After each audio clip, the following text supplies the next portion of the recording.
Good afternoon, everybody. I'm Kilty Garby, Executive Director of Texas Rural Funders. And today I'm pleased to present a new type of programming that we're calling rural learning.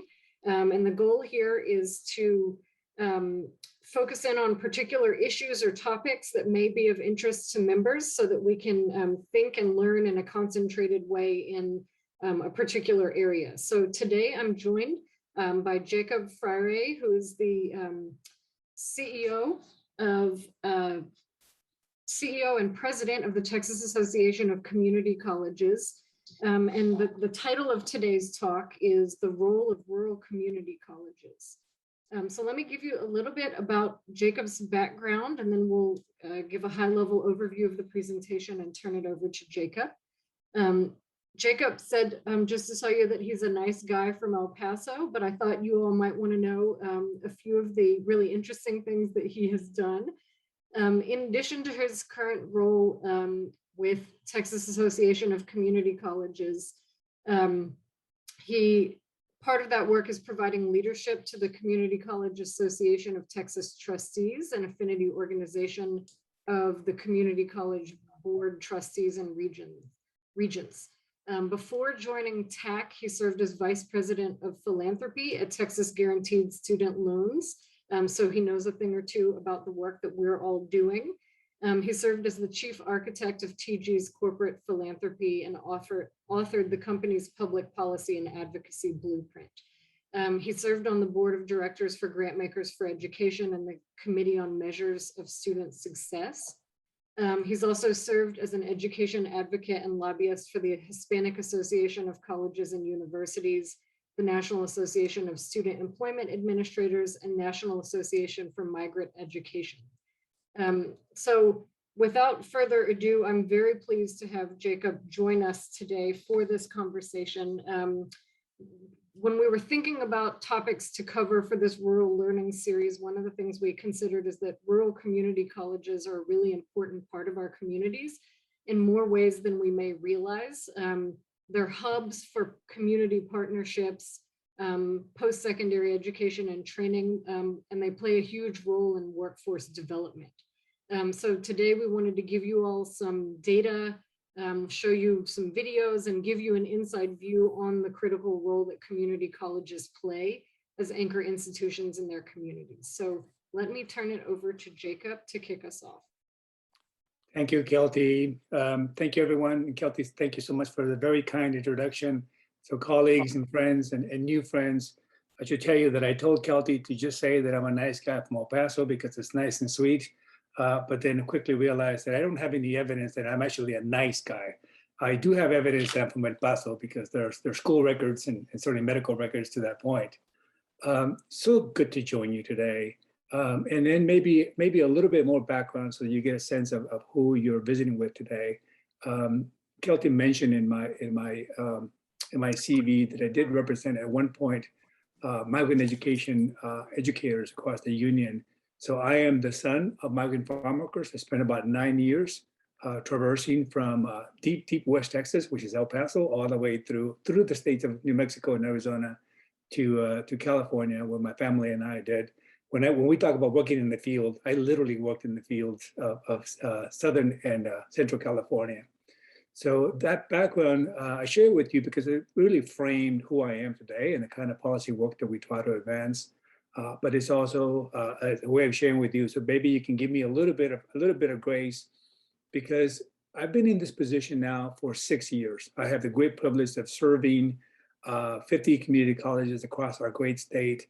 And in those 6 years, while I have immersed myself in all things community colleges, and there was a great spectrum of issues that our colleges traverse, I am only in the nascent stage of understanding rural communities. So I really appreciate the framing, Kelty, that you did about this being a learning journey for all of us, and it is a learning journey for me. About 22 of my 50 college districts are in a rural community or who have service areas that really expand to our rural ISDs. And yet I've only visited maybe a handful of those rural colleges.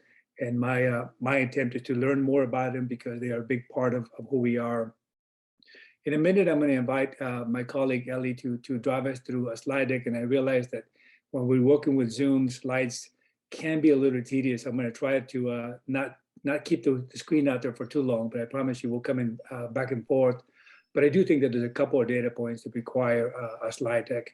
And then maybe Ellie, we can start with the maps, because I think if we start with the maps, it gives our colleagues a chance to really dig into who we are and what we serve. So I mentioned that the Texas Association of Community Colleges serves the 50 community college districts of the state of Texas. What is little known is where those colleges are, and then just the vast geography of the state that we cover. If you look at this left map here, you'll see that our colleges serve 249 of the 254 counties in our great state. You'll see a couple of 3 areas that are not colored at all. They are in white. And that means that none of our colleges have that county, or in some cases, that school district within their jurisdiction, what we call service of area. If you look at the map on the right, you'll see a stark difference, and we'll get into the differences a little later when we talk about dual credit and workforce programs. But if you see the map on the right, all of the areas that are in white, all of the counties that are in white, are jurisdictions where our colleges do not receive any kind of ad valorem property tax revenue from the residents in those counties, meaning those areas are outside of the taxing district to the college. And that's going to become really important in a minute, because if you see just a glance look at the right map, you'll see that much of our rural counties, much of our rural Texas is not incorporated in one of our taxing districts. And I'll come back to that in a minute, Ellie, if you can move to the previous slide, because I think that's going to be important. But a quick glimpse of community colleges. And I wanted you to know that that left graphic, we just changed it in the last couple of days. Pre-pandemic, Texas community colleges enrolled 47% of all students in Texas higher education.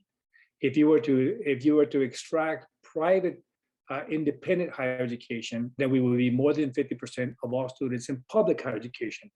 And I say pre-pandemic because we'll talk a little bit more in a minute. Community college students, my students, had a disproportionate effect by the pandemic, and certainly the economic recession that occurred during the pandemic months. And we'll talk about the enrollments in a minute. But I wanted to show you the pre-pandemic enrollment numbers, because together we enroll about 750,000 students. During the pandemic, we saw 80,000 students not return to Texas Community College. 80,000 students. Because in the context of rural communities, I can tell you that's more than enough residents in many of our rural and smaller towns. So that is a big number of Texans.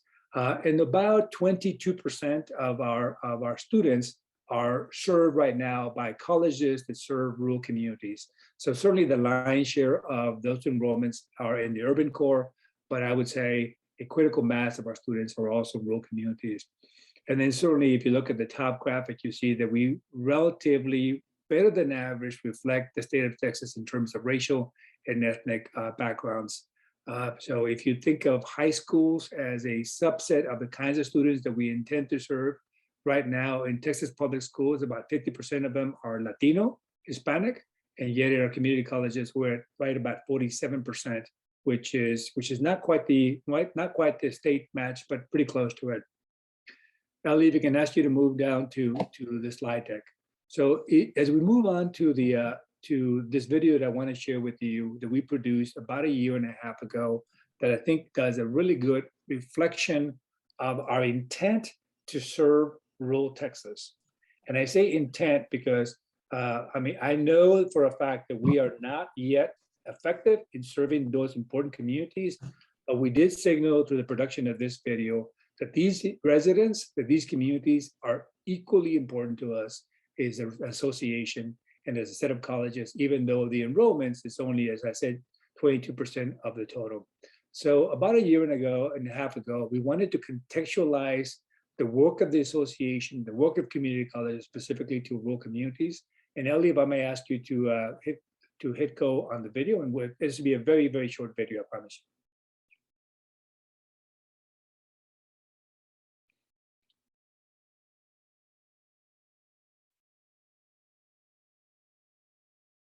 Give me 1 second here, Jacob. you. Of course, of course.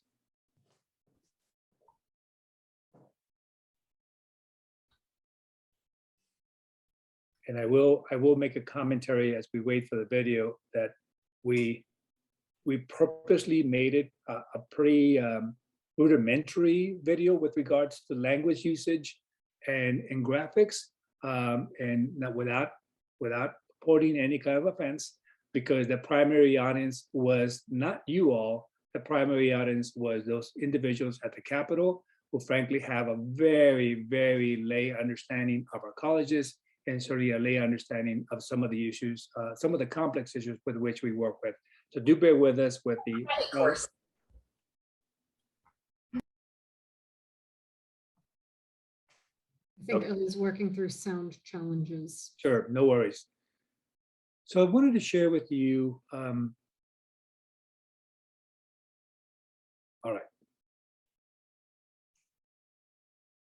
Communities are the caretakers of the state's natural resources, the foundation of Texas's economic strength.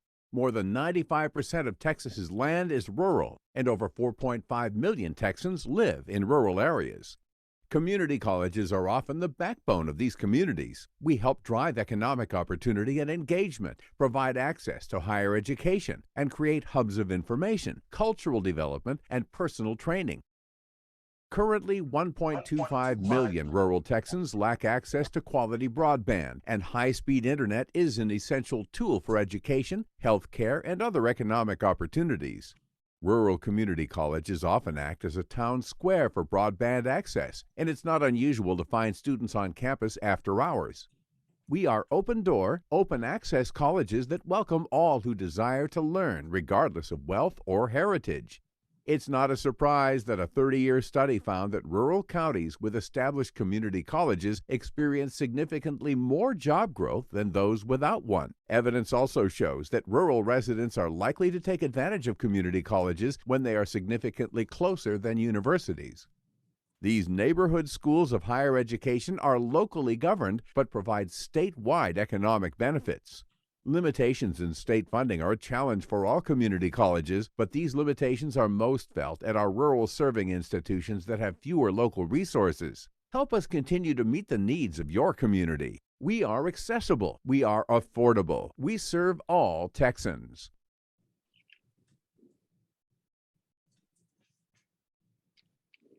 Thank you, Ellie. I really do appreciate your patience with this short video. We wanted to, as an association, really begin to intentionally enter into the space of understanding how our rural colleges serve rural communities, because frankly, in the broader policy discourse that we engage, it seems all the time, some of my rural colleges, frankly, are lost in those discussions. My rural college leaders and my rural college trustees certainly work very well hand in glove with their local policy leaders, but in the broader spectrum, we're talking about tens of hundreds of millions of dollars, and we're talking about 750,000 students. It is not, it is easy for us to then move past the rural colleges and onto some of the urban core. I want to share with you 2 phone calls that I have received since I started the association, and again, by way of context. I get a phone call from a leader of a large college district, an urban college, that says, Jacob, you're spending too much time working on rural college issues.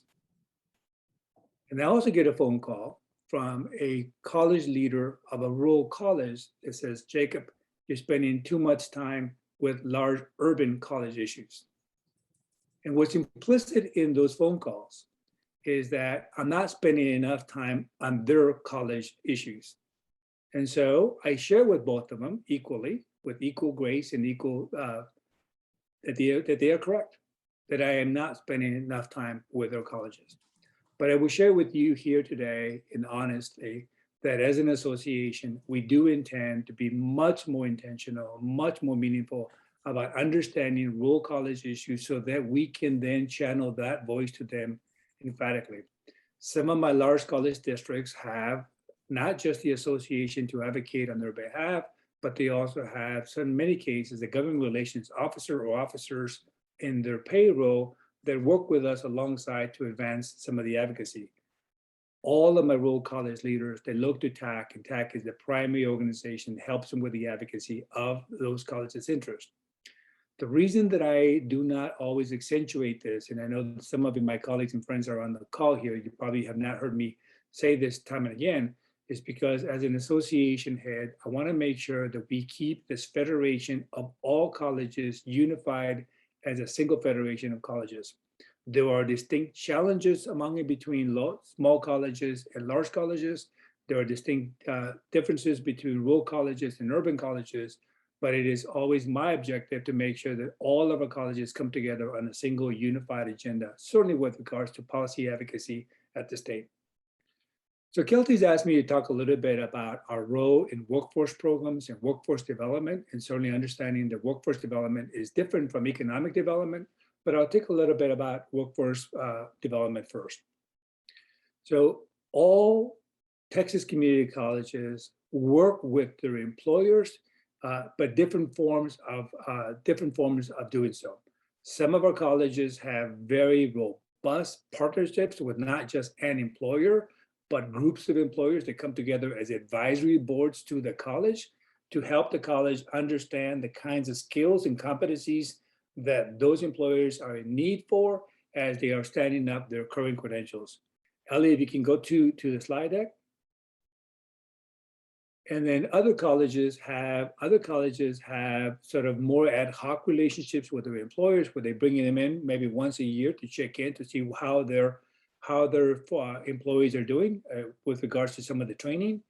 But what we found during the pandemic months, and I say it in present tense because we certainly all understand that the pandemic is still with us, is that we saw a great displacement of Texans from the workforce, where the skill set was, where our individuals were underemployed, where the skill set became a moot skill set during the pandemic.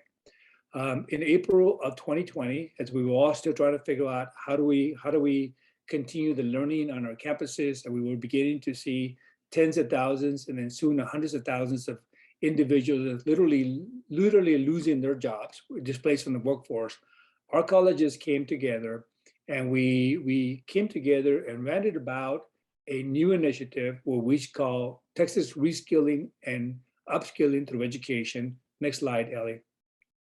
And we created an initiative what we call TRUE. And what TRUE does with us and for us is, we said as an onset, we wanted to make sure that we help our employers get the talent that they need, the workforce that they need in short-term credentials. And short-term credentials is anything that is 6 months or less. Now, that is not without controversy. Understanding that as an academic institution, a community college has had a long time serving of creating credentials that meet state standards, that meet accreditation standards, that meet federal standards with regards to the duration of that program.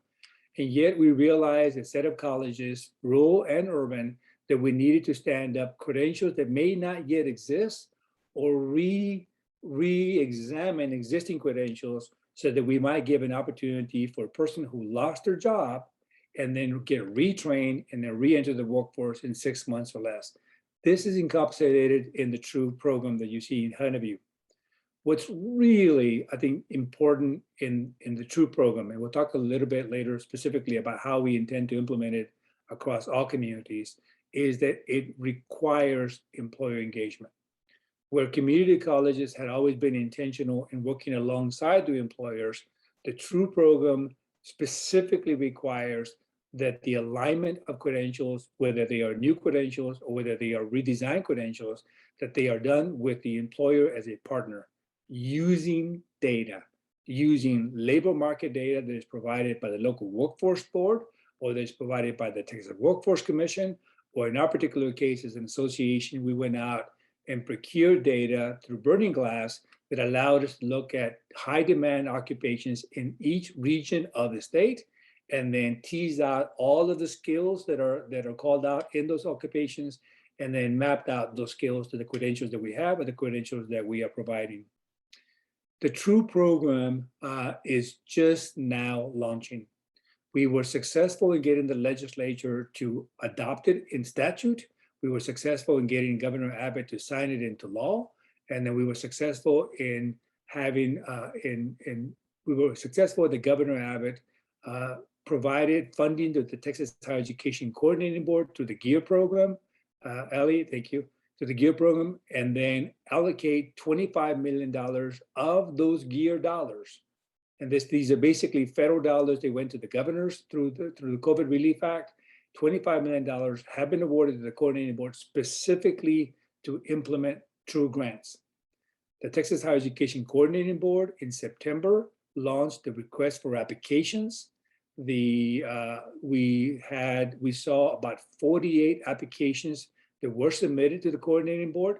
And it is my expectation, colleagues, that by the end of this month, October, I guess it would be Friday, by October 29th, that we will have announcements from the Higher Education Coordinating Board on the first tranche of TRUE grants that will be awarded. I want to call out a couple of things in the request for application and in the TRUE grant design that I think are particularly salient to the kind of collaboration that we will want to have our colleges do it among themselves. In statute, and then also in the RFA, we prioritize collaboration grants. And collaboration grants means many things, but I'll share with you a couple of them. It means that multiple colleges would collaborate with a single employer or a set of employers along an industry that transcended several regions of the state. It means that you could have a large college district that has access to and collaborative already relationships with small college districts to co-collaborate, where the large college district may have the resources to stand up some of the programs, and then the curriculum then gets implemented in some of the small colleges that do have the same need with similar employees in that space. We are hopeful that a number of the grants the coordinating board will award this month will include collaboration between small rural colleges and some of our larger urban colleges, so that we can use this cadre of $25 million as important proof points, not just proof that TRUE is important and that short-term credentials have value to our employers, but we're hopeful that this is a proof point that we can engage in true collaboration across multiple colleges and across multiple regions of our state. In the legislative session that just ended this last Monday, sine die last Monday, we received from the legislature an additional $15 million for TRUE program. It is our expectation and hope that we will, the coordinating board, working with the association and with our colleges, will learn from the first cadre of grants that were awarded here in October, and then we will have a new RFA for the $50 million and perhaps even more money if there are additional GEAR dollars available for a new tranche of competition in January of 2022. I'm going to pause here on workforce programs because I've only covered a teeny tiny part of what we do, but I would like to maybe add a couple of comments as I pause for maybe a question. The space of workforce program is an area where we have great opportunity to collaborate among and between colleges and to truly understand the long-term economic mobility of individuals that enter this space. A year back or two, I would have been among those advocates who would have not advocated for short-term programs for all students because we didn't want to track students unnecessarily to credentials, to fields of work, to occupations that had terminal at the back end of it, meaning that they led to not economic mobility for the long term, but that they led to a short-term job that did not lead to a living wage.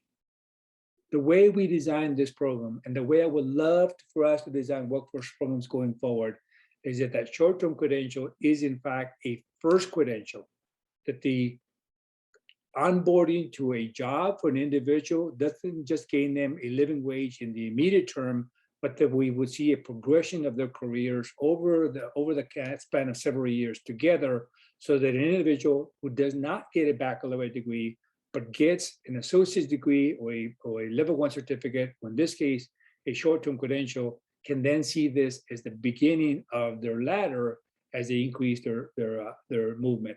So I'll pause there, Dr. Garvey, for any comments. Well, we see if anyone in the audience has questions, feel free to drop those into chat. We'll also have time for a discussion at the end. Jacob, can you give some examples of short-term credentials that are valued in labor markets across the state, and do those differ in rural versus urban areas? I can a couple, and then some. I think some transcend to both spaces. I don't know about different, but transcend those spaces. Certainly, in the February freeze that we all experienced across all parts of the state. I'm in El Paso right now, and I learned after the freeze that El Paso has its own grid. We don't participate with the Texas grid, so my fellow Pasoans did not expect that, but we all realized that we needed plumbing, and HVAC became a high demand, had been a high demand, but it became a high demand immediately because many of us saw a pipe burst all throughout our communities. And frankly, at the association offices, we were not exempt from that experience. HVAC technicians pay a living wage.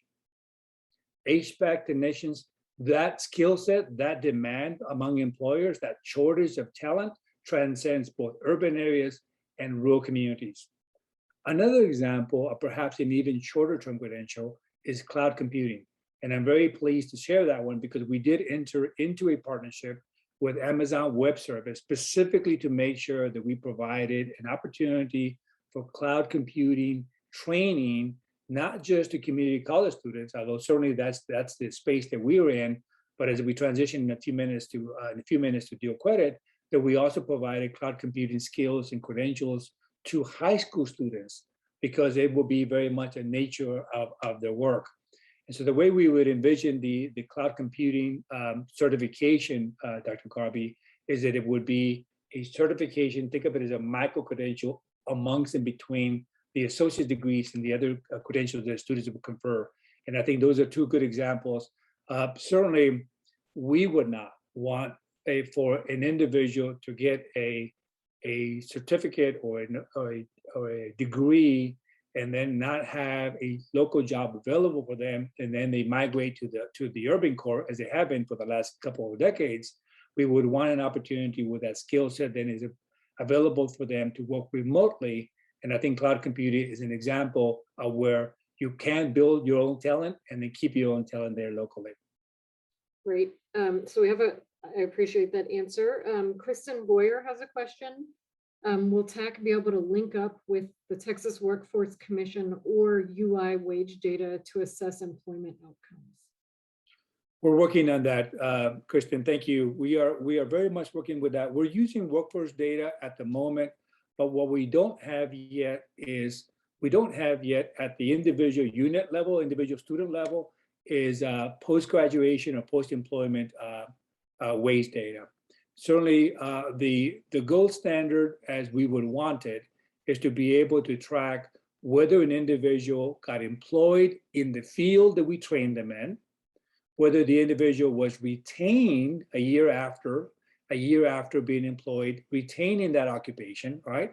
So that they get a job is insufficient, they get a job in the area. And then more importantly, and I think question to your question, is whether the individual then was able to progress in their career ladder within that field.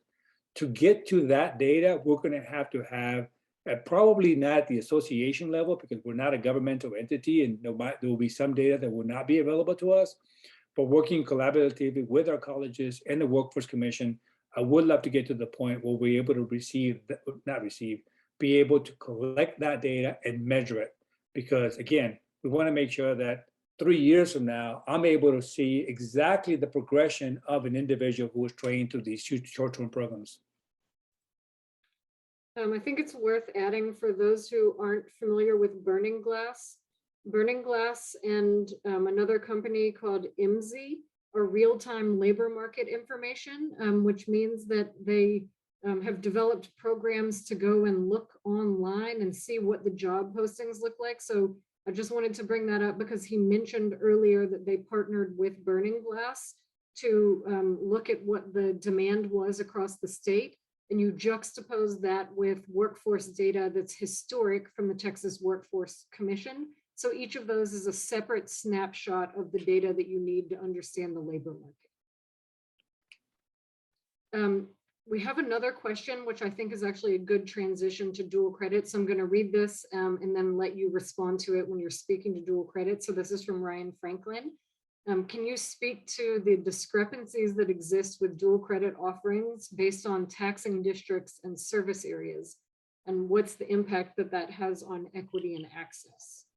Yeah, absolutely. Thank you, Ryan. That's a beautiful transition question. And what I'm going to do is ask Ellie to go back to the slide deck and show a couple of slides on dual credit, just so that we can have some level set of information.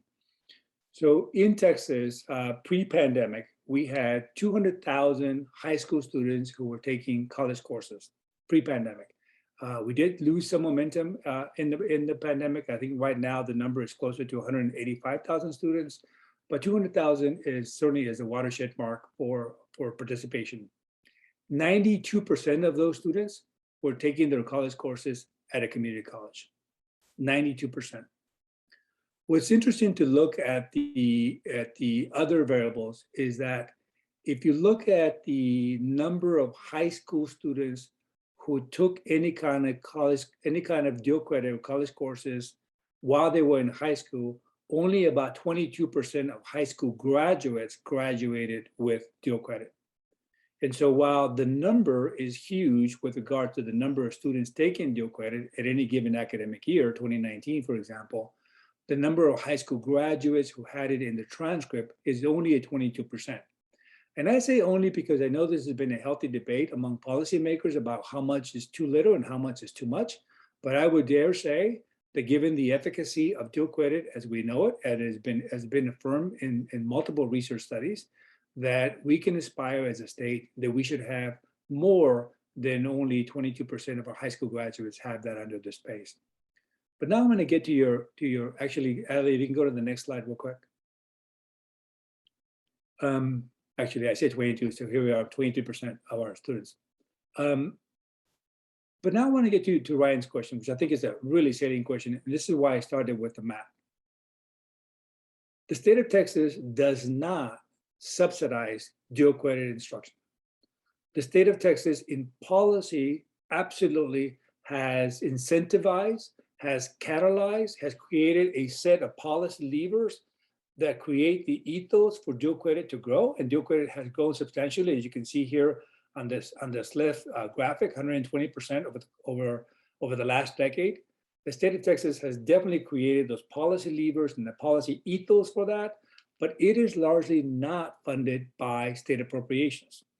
So many college districts working alongside with their ISD partners will utilize local property tax revenues as a way of providing the subsidies for those programs, and particularly the more expensive programs. And the more expensive programs, not surprisingly, are the ones that have the greatest efficacy. Early college high schools, and more recently, P-TECH academies or P-TECH schools, those schools are much more comprehensive in nature. The instruction begins as early as a high school freshman year for the individual student. The instruction leads to an associate's degree upon completion of high school graduation. The early college high schools and P-TECH schools, and P-TECH particularly, requires an employer to be part of the partnership. Those programs are more expensive, and they find themselves, not surprisingly, largely concentrated in the urban areas where the college district and the independent school district have available resources to local property tax revenue to support that structure. To your question, Ryan, about the variance are large. We find that in rural communities, my colleges, my rural colleges, do not have sufficient local property tax revenue to make up for some of those subsidies. And so what we find is we have, certainly there's still access to dual credit, but there's more access to dual credit courses than there are access to dual credit programs. And I do think that I want to distinguish that in a moment, because as an association policy lead, I have as an objective of ours in the next iteration of dual credit policy across the state is that we might transition from dual credit course taking to dual credit program completion, so that we might have a state goal down the line that has us at 15, 20, 25, whatever threshold seems reasonable across all regions of the state, of the percentage of high school graduates who complete a credential, their first credential upon high school completion. I've heard Commissioner Mike Morath talk about having that percentage double or triple what it is now. I would concur with the commissioner. We should aspire to more of our students who graduate with a credential. That will take resources. There is at the moment not a very healthy appetite among all communities, rural and urban, for further expansion of ISDs, of municipalities, of county jurisdictions into a community college taxing district. We have seen contemporarily a number of annexation elections that have fallen short of the required majority for that to occur. And so at the moment, we do find ourselves that we have a number of ISDs that are currently outside of the taxing district, and therefore that college district is not able to then receive the kinds of revenue to stand up those dual credit programs. We have to address it. We have to address it together as a state.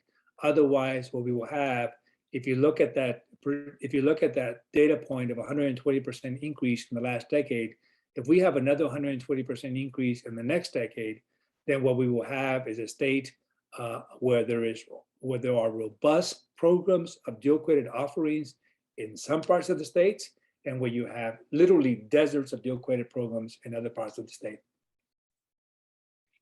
Can you just speak to why a program is preferable to courses, and in rural areas, why you may end up with courses instead of programs? So a couple of things. Certainly, we already know that there is value in the workplace for an individual who has any post-secondary credential over an individual who does not have a post-secondary credential. I think the data are clear on that. And certainly with regards to having more of our high school graduates complete their high school education with a credential under their transcript will already lead to that. It's not that I want them to go to the workforce, but I want them to go to their next level of higher education with the credential already completed. But I think to the other complex issue, and Dr. Garvey, this would require like a 3-hour seminar, has to do with transfer policy between 2-year colleges and 4-year universities.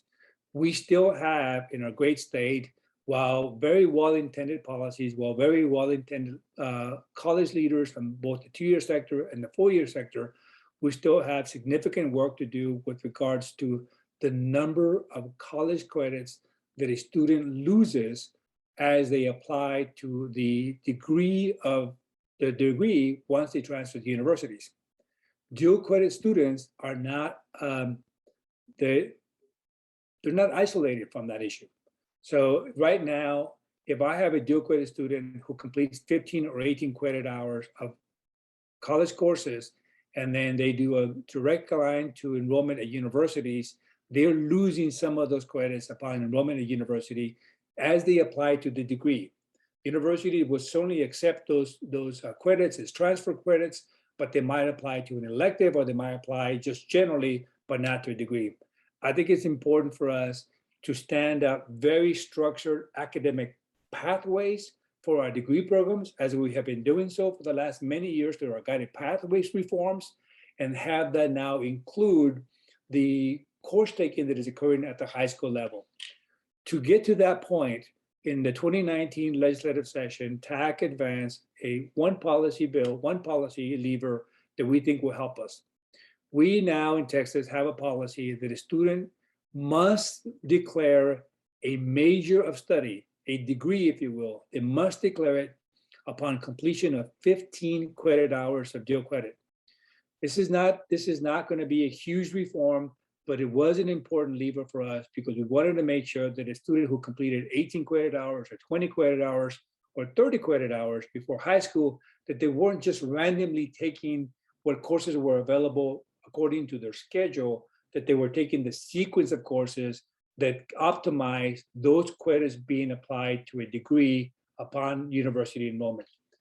Right now, the vast majority of high school students who have dual credit in their transcript will enroll directly at university upon high school degree.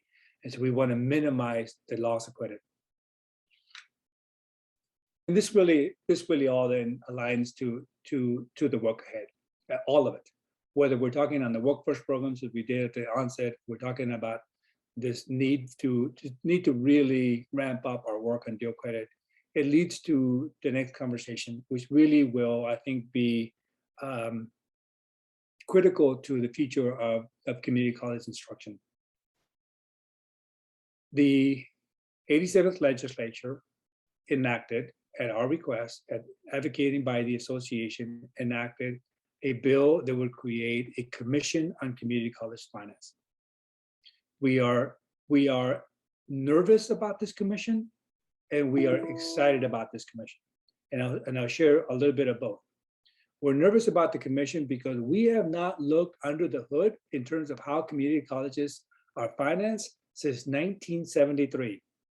I mentioned earlier that I was a migrant farm worker when I was a kid. In 1973, I was a young man in Central California harvesting crops. So that's how long it's been since we looked at community college finance. And the whole world has changed, and certainly the state of Texas has changed. That makes us nervous. But what we're excited about this commission is because we will have an opportunity to bring together legislators, leaders within the Capitol, some of my presidents. We'll talk about who's been appointed so far. Certainly Commissioner Keller and his team at the Higher Education Coordinating Board will take the lead in terms of the administrative capacity. And then a couple of business leaders who are going to be a part of the commission will lead us in a very thoughtful, thorough discussion about what is the finance structure that we as a state need to have robust community college education and workforce programs throughout the entire state. Not in some parts of the state, but throughout the entire state. So to the salient point that we're having here in this conversation among colleagues who are passionate about rural communities, I would say to you, the commission's success will be the success of us with regards to rural communities. Next slide, if you will, Ellie. If you look on the left side of this chart, these are the two areas where the statute very specifically requires the commission to review and make a recommendation. The first bullet, even though it's short on words, it is not a small feat. We're talking about $1.8 billion that is appropriated by the state of Texas every 2 years to community colleges in a funding formula that is largely enrollment driven. It is largely enrollment driven. Some of my community colleges that are in rural communities have not seen enrollment increases in a number of years. And if you listen to the census report by our state demographer, are not likely to see increases in population and therefore not likely to see increases in enrollment. So that's going to be a really critical discussion, is how do we unpack a largely enrollment-driven funding formula and one that is much more sensitive to all communities of the state. The second bullet there that is much more wordy, and I apologize to you because I think half of those words came out of my desktop. The second component really is a way for the state to incentivize collaboration among and between colleges in a really meaningful way that allows particularly our smaller colleges to gain the kinds of economies of scale that are at the moment benefiting some of our larger colleges on the administrative expense. I'll give you one example. Particularly in this age of cybersecurity and this age of robust data, we have at every college student information systems that are important to our institutions. They are critical to the operations of our institutions, and yet those IES systems are very expensive propositions. We have an example of a collaboration in East Texas, where about 6 of my East Texas colleges, most of whom are rural, have already come together and collaborated and are procuring a single student information system that fits all of the 6 colleges' needs. And that is one way of bringing better efficiencies to an important functionality. John, to your, I think, questions that is coming your way. If you look on the right side and the bullets that are on the bottom right side, these are also important policy areas that are called out in the statute, And when the commission meets, and we'll talk about the commission's composition in a minute, when the commission meets, one of the first decisions that they will have to make is what from this white column will they want to address as part of their scope. If the commission spends all of its time on the left side, which is required in statute, I can tell you that's already going to be very meaty and robust discussions. If the commission should choose to take on some of the issues on the right side, say, for example, dual-credit programs and cost, to Ryan's earlier question, then I can tell you that's going to be itself a very complex set of issues. So I, for one, am hopeful that the commission will find a good balance between what is manageable and what we as a state need to have in terms of recommendations for the 88th session to come in a short 15 months. Next slide, Elliot. So this gives you a very quick glimpse of who has already been named to the commission. Notice that there were already 2 legislators, Senator Creighton and Senator Taylor. That was by design. We're still waiting for Speaker Phelan to appoint his 2 House members to the commission. So we will have 4 legislators in the commission, but I am especially pleased that we already have 3 college presidents that will be representing our colleges on the commission, and then one of our trustees there from Del Mar College. And then because I'm at El Paso, I'll give a special shout out, but a known commodity to certainly many of us, Mr. Woody Hunt, an El Paso businessman. I would say one of the architects of the 60 by 30 plan, has been appointed by Governor Abbott to chair this sort of audacious commission that we're looking to work with. Next slide, Ali. Next slide, actually, I'll pass on that. And so I wanted to highlight on this, not to dwell too much on the 87th session that just ended, but really to accentuate the why we need a commission.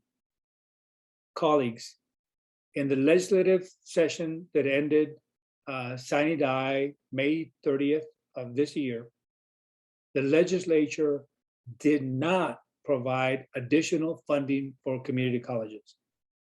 The legislature also did not cut community college funding. We receive, as you can see there in the bottom right side, a teeny tiny $5.2 million increase over baseline. What's important about this is that 21 of my colleges, mostly my rural colleges, actually saw a reduction in their state appropriations for the next biennium. For 21 of my 50 college districts, even as they were getting ready for the academic year 21-22, which is already in place, they saw a reduction in their state appropriations, not because the state cut our funding, but because the formula awards enrollments, and they were not seeing enrollment increases, and especially during that pandemic. And so for me, this particular data point really truly accentuates why we need to get this right. We cannot continue to have biennial after biennial after biennial, where some colleges are continuing to see decreases in state appropriations, especially for my rural colleges that are not seeing increases in property valuations that lead to increases in property tax revenue. So I'll pause there and we can have a conversation. Jacob, as you're answering questions, can you speak to, from your perspective, one, if there are topics or issues that people have heard here today that they want to get more involved in, How can they stay up to date, and how can they support rural community colleges? So the first one really gets to my sort of opening framing, Kelty. I think that I would love to have a partner who is thoughtful and works with us, with my team, and our colleagues here on standing out those issues that are particularly salient to my colleges. Certainly my CEOs do it time and again, my trustees do it time and again, but it'd be important for me to be really nuanced in understanding what those are the critical issues. Another example, and this gets to sort of one of the reasons that I really welcome the conversation, is that there are some issues that look very different between an urban college and a rural college. We just talked about dual credit as an example of that. I need to better understand, if I'm advancing a policy recommendation from the association to the commission, and the commission is going to debate that, I need to understand what are the implications specifically to my rural communities. They may well be different to my urban colleges. I'm going to hound on dual credit as an example.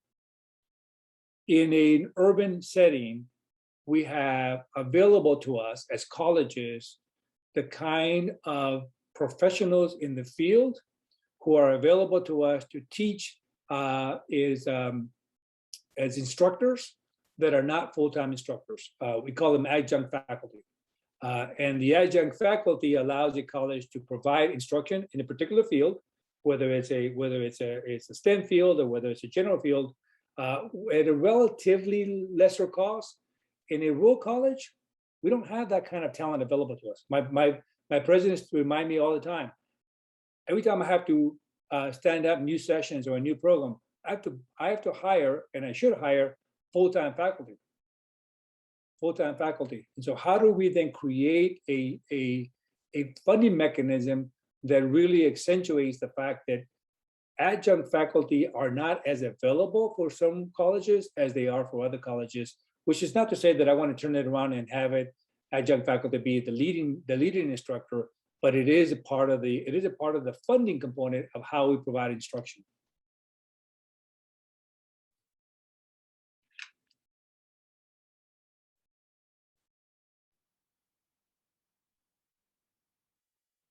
So Jacob, I wanted to talk about your sense, not for the commission yet, because I know who's going on that, but for your members, about the mix of, like, in using a sports analogy, like, is it going where the puck's going to be, or where the puck is today?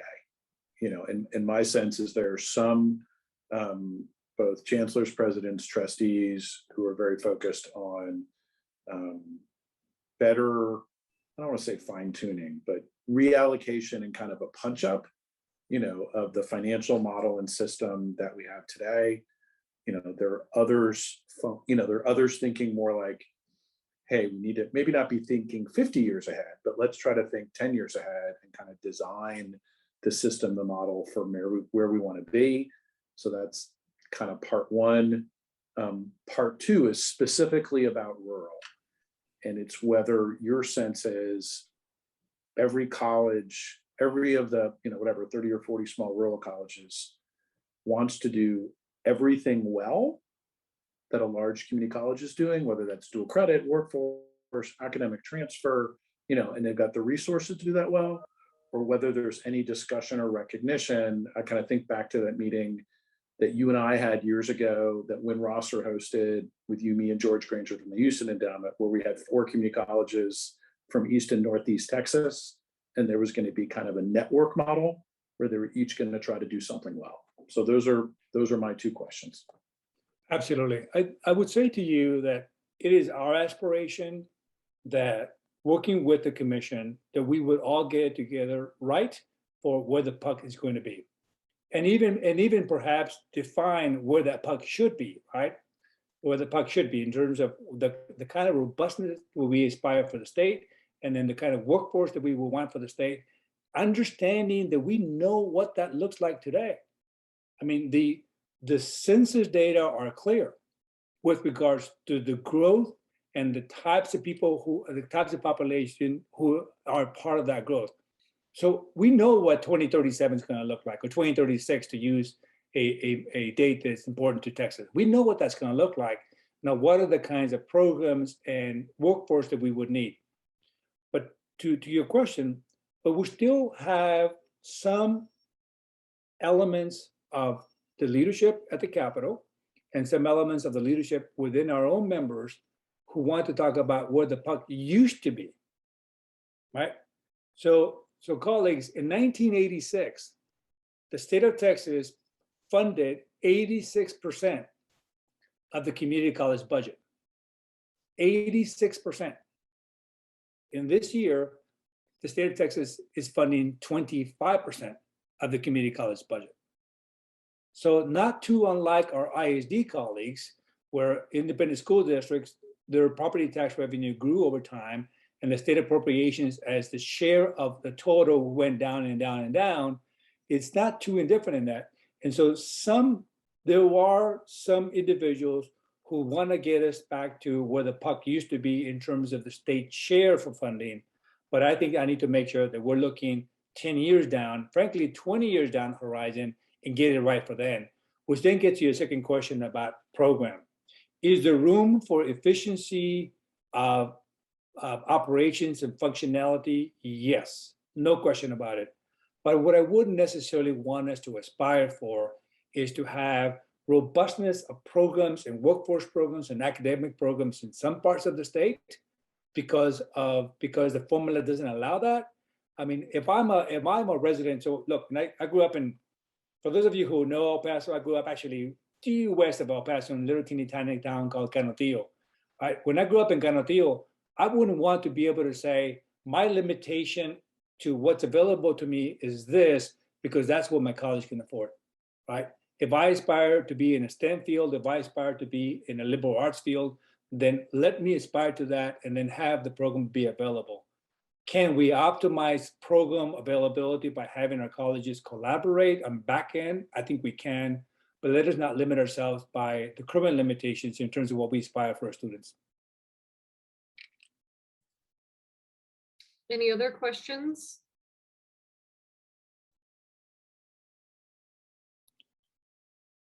Okay, it looks like we don't have additional questions. Everyone, we are so thankful to have Jacob join us today. We will be sending both a copy of the PowerPoint and a recording and his contact information if you'd like to connect more with the Texas Association of Community Colleges. So thanks for everyone's time, and we will talk to you soon. Thank you very much.